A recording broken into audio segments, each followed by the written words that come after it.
Cyber तहसील की व्यवस्था देश में पहली बार लागू की है।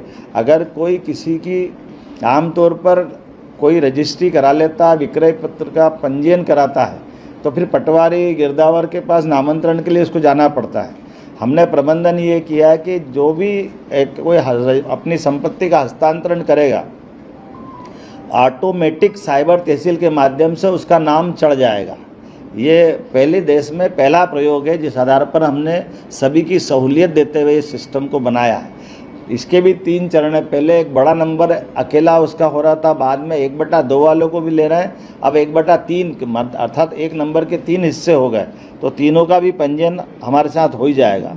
इसी प्रकार से कृषि उत्पादक क्षमता हमारी बहुत अच्छी हुई है, लेकिन कृषि उत्पादक के साथ साथ हम अपने किसानों की आय बढ़ाने के लिए दूध उत्पादन में भी हमारी बड़ी भूमिका देख रहे हैं, और उसके आधार पर जो अभी 9% दूध उत्पादन क्षमता देश के अंदर कंट्रीब्यूशन में हमारी है, हम 5 साल में इसको 20% तक ले जाना चाह रहे हैं। इसी सिलसिले में लगभग हमारी जो नेशनल डेयरी डेवलपमेंट बोर्ड के माध्यम से एमओयू हुआ है, वो हमारी सभी दूध से बने हुए उत्पाद और उत्पाद से किसानों को ठीक से आय मिले, और हमने भी निर्णय किया कि दूध खरीदने पे भी हमारी सरकार बोनस प्रारंभ करेगी।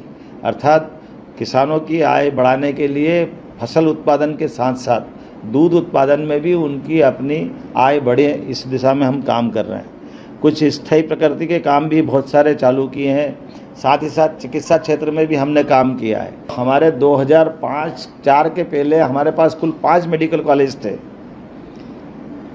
और 5 मेडिकल कॉलेज की तुलना में हमारे पास 2023-24 तक आज की स्थिति में हमने, मेरे आने के बाद 3 मेडिकल कॉलेज चालू हुए, उसके पहले के और बाद के मिला करके आज 30 मेडिकल कॉलेज हमारे अपने मध्य प्रदेश में हुए हैं। लेकिन ये 1 साल के अंदर हमारे 14 मेडिकल कॉलेज पीपीपी पे और 8 हमारे निर्माणाधीन हैं। अर्थात अब 1.25 से 1.5 साल के अंदर लगभग हम 50 मेडिकल कॉलेज अपने यहाँ राज्य में लाएंगे। ये सबसे तेज़ गति से बढ़ने वाले हमारे मेडिकल चिकित्सा की दृष्टि से बड़ी उपलब्धि रहेगी। इसी प्रकार से 5 आयुर्वेदिक मेडिकल कॉलेज इसी साल हमने खोलने का निर्णय किया है।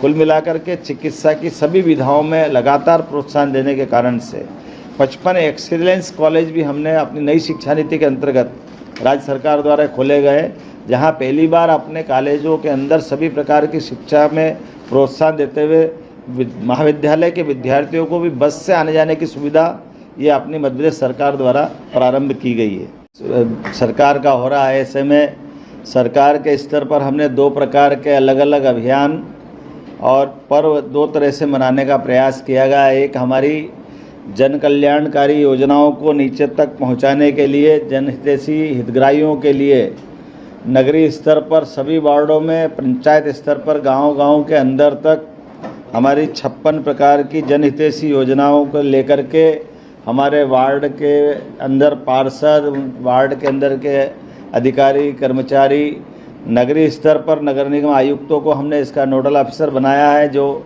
11 दिसंबर से लगा करके 26 जनवरी तक लगातार 40 दिन तक हमारे विभिन्न प्रकार की जनहितैषी योजनाओं को लेकर के जनता के बीच जाकर के जो हितग्राही पात्र पाए जाएंगे उन सबको वह सारी योजनाओं का लाभ दिलाने के लिए अभियान चलाने का निर्णय किया है।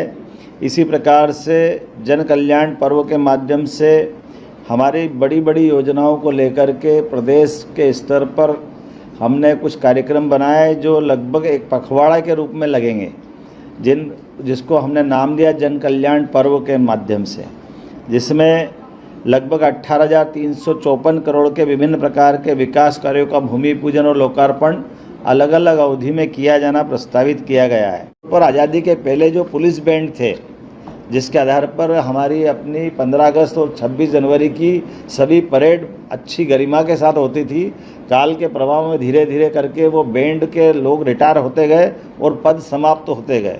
हमने निर्णय किया कि वो 55 ही जिलों में पुनः पुलिस बैंड का अपना प्रबंधन किया जाए, और उसी आधार पर हमने पूरे प्रदेश में इसको लागू कर दिया है।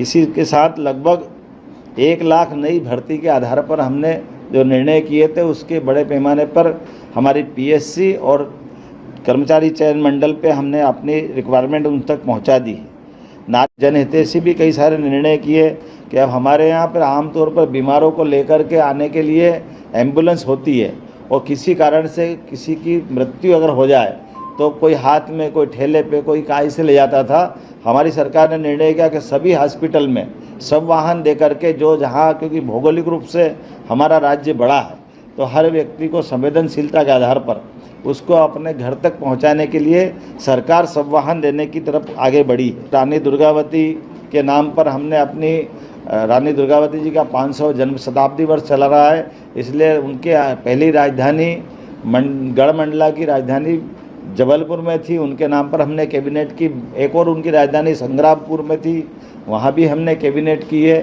साथ ही साथ कोदो कुटकी पे हमारी तरफ से 1000 का अनुदान जोड़ते हुए रानी दुर्गावती योजना के आधार पर श्री अन्न योजना को भी प्रोत्साहन देने का निर्णय किया है। किसानों के लिए सीधे सीधे साइबर तहसील की व्यवस्था देश में पहली बार लागू की है। अगर कोई किसी की आमतौर पर कोई रजिस्ट्री करा लेता है, विक्रय पत्र का पंजीयन कराता है, तो फिर पटवारी गिरदावर के पास नामांतरण के लिए उसको जाना पड़ता है।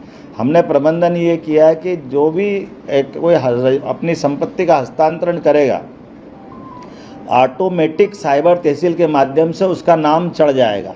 ये पहले देश में पहला प्रयोग है जिस आधार पर हमने सभी की सहूलियत देते हुए इस सिस्टम को बनाया है।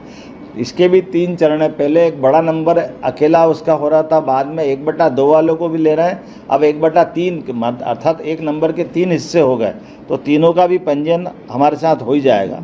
इसी प्रकार से प्रधानमंत्री जी के एक पेड़ में माँ के नाम, इस अभियान के लिए भी हमने काम चलाया।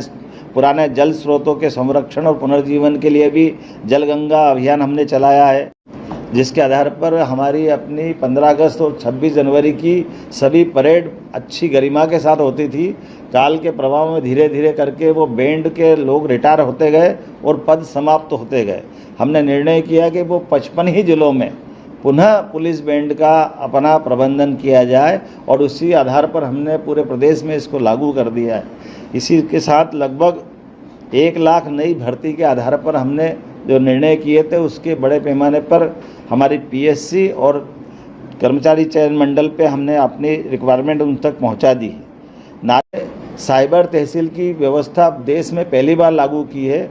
अगर कोई किसी की आमतौर पर कोई रजिस्ट्री करा लेता है, विक्रय पत्र का पंजीयन कराता है, तो फिर पटवारी गिरदावर के पास नामांतरण के लिए उसको जाना पड़ता है।